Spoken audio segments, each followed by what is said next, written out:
If there is someone in your life who constantly drains your energy, someone who makes you doubt yourself after every conversation, someone who somehow turns every problem back onto you, this video is not about fixing them, because the truth is they don't need to be fixed. What matters is understanding why they have power over you in the first place. And here's something most people don't realize. In Japanese culture, narcissistic people rarely find victims. Not because they are confronted, not because they are exposed, and not because anyone tries to change them. The Japanese don't fight narcissists, they make them irrelevant. By the end of this video, you won't be searching for ways to argue, explain, or defend yourself anymore. Instead, you'll understand something far more powerful. Why certain people simply stop having access to you, and why, once that happens, their influence quietly disappears. Most people believe narcissists are powerful because they are dominant. That's not true. If that were the case, they would dominate everyone, but they don't. They are very selective. Narcissists are drawn to people who are emotionally open, people who explain themselves too much, people who feel responsible for keeping the emotional balance in every interaction. Not weak people, unprotected ones. Modern culture quietly teaches us that being available at all times is a virtue, that explaining yourself makes you mature, that empathy should have no limits, but this constant emotional openness creates something else, an open door. Narcissists don't push doors down, they walk through doors that are already open. They sense who will respond, who will justify, who will feel guilty for staying silent. That's where their influence begins. In Japanese culture, these emotional openings are closed very early in life. Not through aggression, not through confrontation, but through restraint. Children are taught that not every feeling needs to be expressed, not every thought needs to be shared, and not every reaction deserves an audience. Because emotional availability is not seen as kindness, it is seen as exposure. And when exposure disappears, narcissistic behavior loses its environment to survive. This is why, in cultures shaped by emotional restraint, narcissists don't rise. They fade. Now here's where Japanese culture becomes something more than interesting. It becomes useful. Because in Japan, people don't walk around trying to diagnose others. They don't label someone quickly. They don't sit there thinking, is this person a narcissist? And they ask a different question, a deeper one. Does this person disturb harmony? In Japanese thinking, there are two quiet forces that shape how people read character, rei and wa. Rei is not just politeness, it's respectful conduct. Yes, but it goes deeper than manners. Rei is the discipline of not making yourself the center of the room. It's choosing behavior over performance, restraint over emotional theater, and calm self-control over loud confidence. In many modern cultures, confidence is treated like proof of strength. The louder you speak, the more important you are assumed to be. The more you insist, the more you are respected. But Japanese culture doesn't measure people by how bold they appear. It measures them by how well they can control themselves. Because in their cultural memory, a person who cannot control themselves is not authentic. They are dangerous. And that leads to wa. Wa means harmony, but not the superficial kind, not the fake smile kind. Wa is the emotional balance of the group, the quiet understanding that if one person constantly disrupts the emotional atmosphere, everyone pays the price. This is why disruption is taken seriously, not because people are sensitive, but because they understand something most people learn too late. Emotional disruption spreads, it contaminates rooms, it changes families, it reshapes workplaces, and it makes peaceful people slowly turn into anxious people. So when someone walks into a space and repeatedly breaks that balance, Japanese culture notices fast. And narcissistic behavior is one of the fastest ways to disturb wa. Here are the signs, but listen carefully because this is not about judging someone. This is about recognizing a pattern. A narcissistic person often dominates conversation without realizing it. Not because they have something valuable to say, but because they need the room to orbit around them. They don't just speak, they take space. And in a culture shaped by rei, taking too much space is immediately visible. Then comes emotional volatility. Narcissists create emotional weather. One moment they're warm, the next moment they're cold, then suddenly they're offended. Then they punish you with silence. It's unstable, and instability is the enemy of Wa, because harmony cannot survive where emotions are used like weapons. And the third sign is the constant need for validation. You can feel it. They don't want connection. They want confirmation. They don't want understanding. They want agreement. They don't want truth. They want admiration. And here's the most important part. In Japan, people don't argue about whether this person is good or bad. They don't get pulled into moral debates. They simply observe one thing. Does this person disturb Wa? Because once you ask that question, you stop chasing explanations. You stop trying to win, and you start seeing something quietly powerful. Some people are not meant to be confronted. They are meant to be contained. And in the next part, I'm going to show you exactly how Japanese culture does that, without fighting, without drama, and without losing yourself in the process. Now we arrive at the part most people misunderstand. When they look at Japanese culture from the outside, they see silence, and they mistake it for avoidance. They see restraint, and they mistake it for weakness. But silence in Japan is not the absence of power, it is power. And it comes from something much older than modern psychology. It comes from survival. Two ideas sit at the heart of this cultural inheritance: Mushin and Ma. Mushin means no mind, or empty mind. But it doesn't mean emptiness, like a lack of intelligence. It means something sharper. A mind that does not attach itself emotionally to provocation. A mind that does not take the bait. Because once your emotions become attached to someone else's behavior, you've already handed them control. And Japanese culture understands this in a way that is almost invisible to outsiders. To react instantly is not being real. It is being controlled. In many cultures, reacting is celebrated. Quick comebacks, emotional honesty. Saying exactly what you feel the moment you feel it. But Japanese restraint asks a different question. If someone can trigger you on command, who is really in charge of you? That's Mushin, not coldness, not numbness, but inner ownership. It's the discipline of refusing to let your nervous system become someone else's instrument. Because narcissists don't need your agreement. They need your reaction. They don't need to win the argument. They need to pull you into the arena. And Mushin is the refusal to enter. This is why Japanese culture does not treat emotional impulsiveness as a personality trait. It treats it as a flaw in mastery.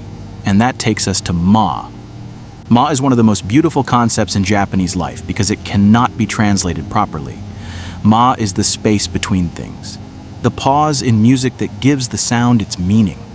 The empty space in a painting that creates balance. The distance in a relationship that preserves respect. But Ma is also protection, intentional distance.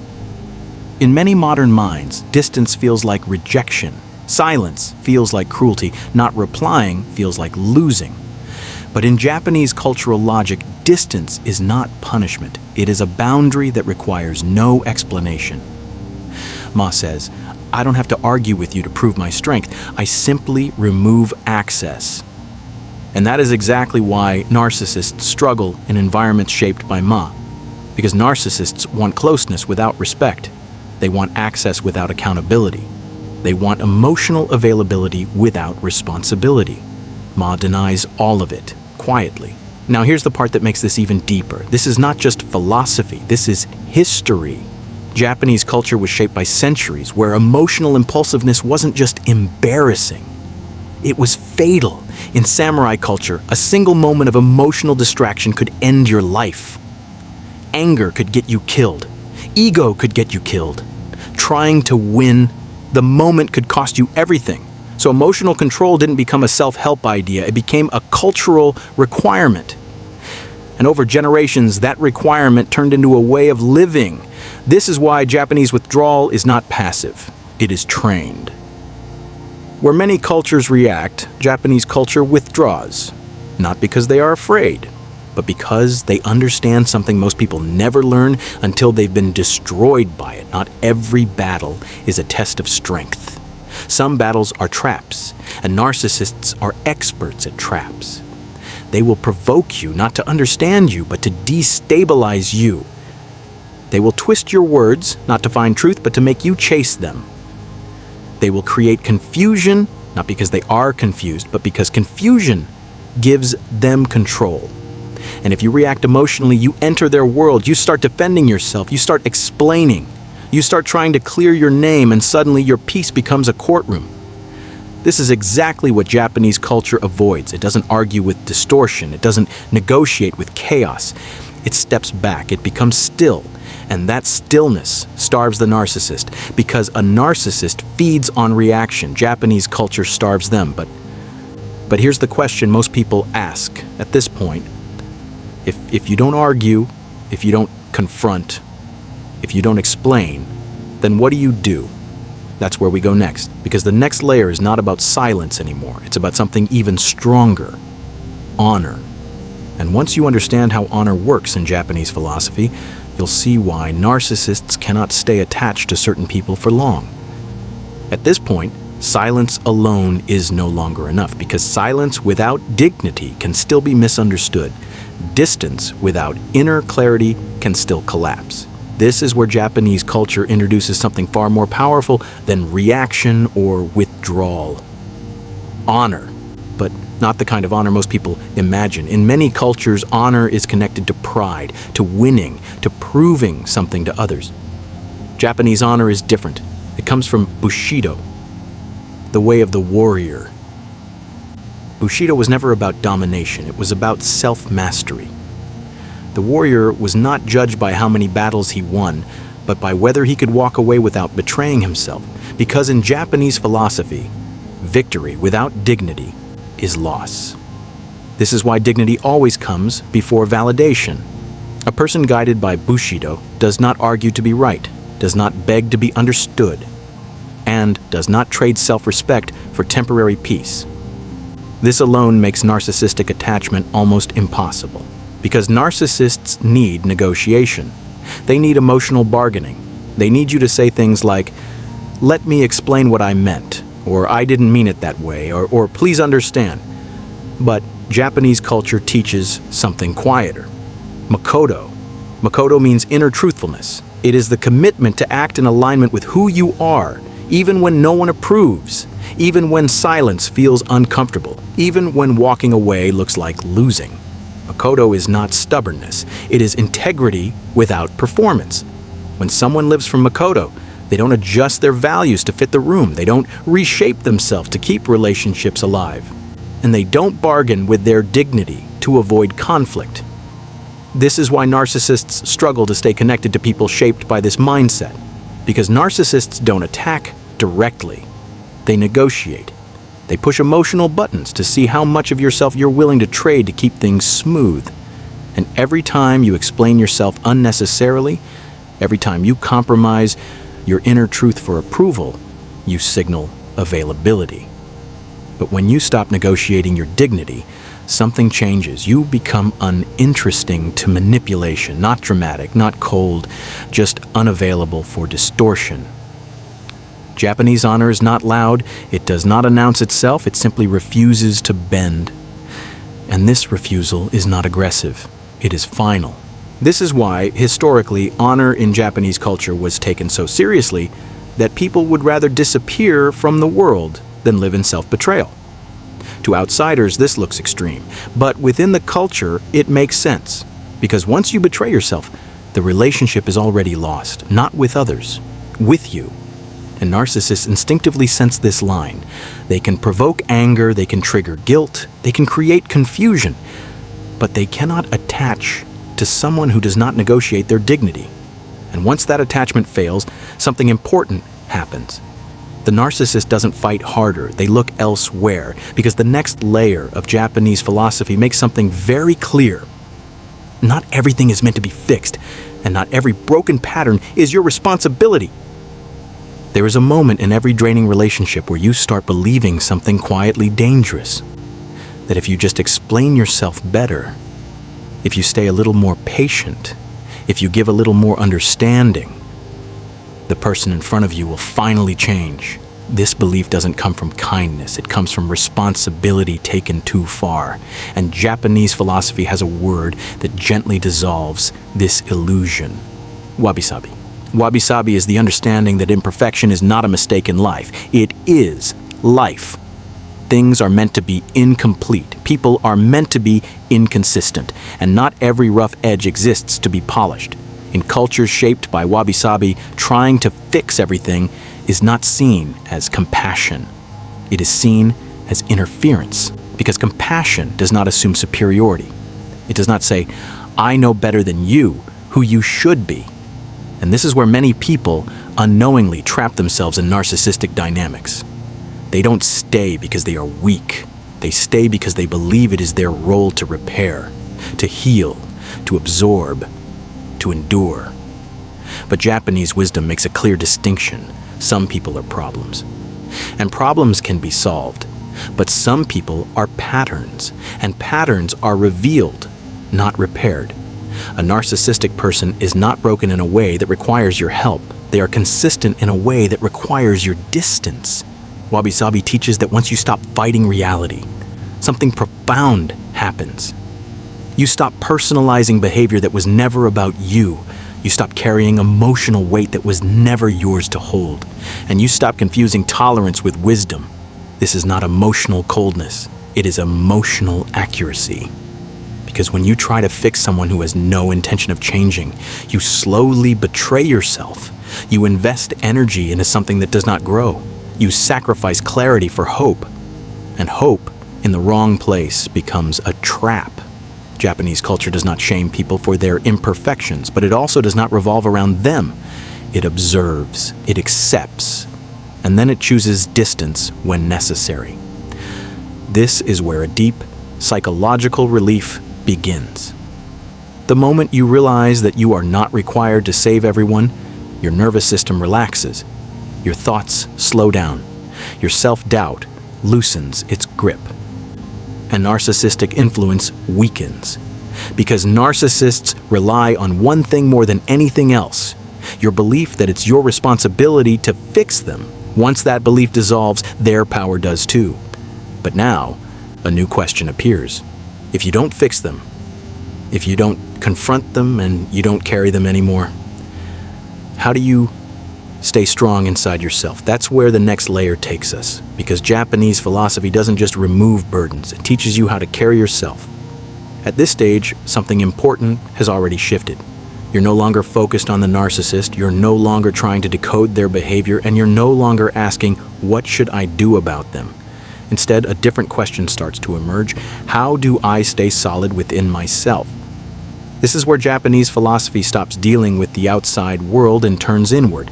And it does so through two powerful ideas, Gaman and Ikigai. Gaman is often misunderstood. It's not suppression, it's not silence born from fear, and it's definitely not weakness. Gaman is emotional self-containment, the ability to hold discomfort without spilling it onto others, the strength to endure without making endurance your identity, the discipline to feel deeply without being ruled by what you feel. In Japanese culture, strength is not measured by how loudly you react, but by how much pressure you can absorb without losing your shape. This is why emotional outbursts are not admired. They are seen as leaks, because when your emotions spill uncontrollably, your energy leaks with them, and narcissistic people are drawn to leaks.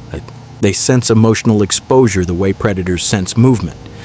But Gaman quietly seals those openings. It doesn't announce boundaries. It doesn't explain pain. It simply contains. And containment changes everything. Because when your inner world becomes stable, external chaos loses its grip. But endurance alone is not enough. If all you do is endure, you eventually shrink. That's why Japanese philosophy pairs Gaman with something even more important, Ikigai. Ikigai is the direction of your life energy. Not motivation, not ambition. Direction. It is the reason you get up with intention. The reason your energy has a destination. The reason your attention becomes selective. In a life guided by Ikigai, energy is sacred. It is not scattered across people who drain you. It is not spent explaining yourself to those who don't listen. And it is not wasted on relationships that demand constant emotional labor. When your energy has direction, something subtle happens. You stop reacting to distractions. You stop engaging with emotional noise. And you stop orbiting people who offer nothing but chaos. This is why Japanese people don't escape narcissists. They outgrow them.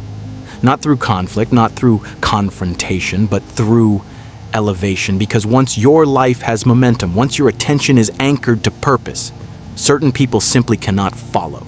They try. They provoke. They test. They pull. But there's nothing left for them to grab onto, and that's not because you built walls, it's because you built direction. Now here's the quiet truth most people never hear. Narcissists don't lose power when you fight them. They lose power when your life becomes fuller than their presence. And once that happens, the dynamic doesn't explode, it dissolves. Which brings us to the final realization. Not about them, but about you.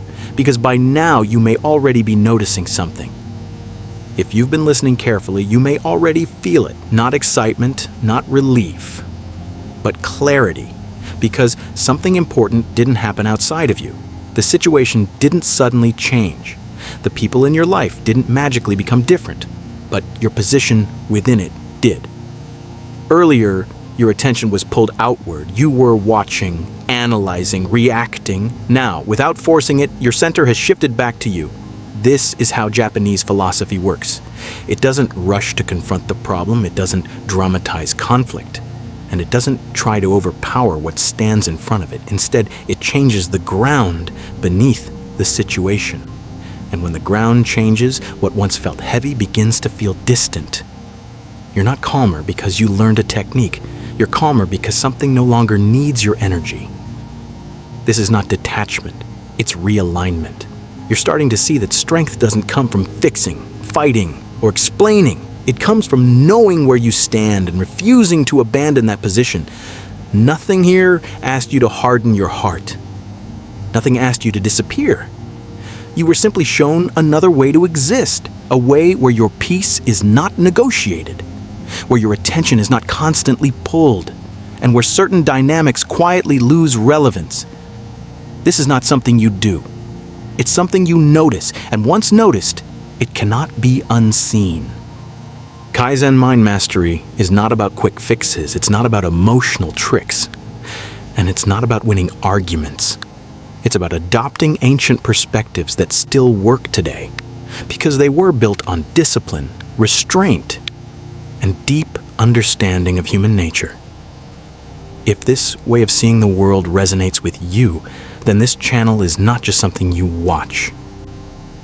And I'm curious, as you were listening, was there a moment where you recognized someone in your life?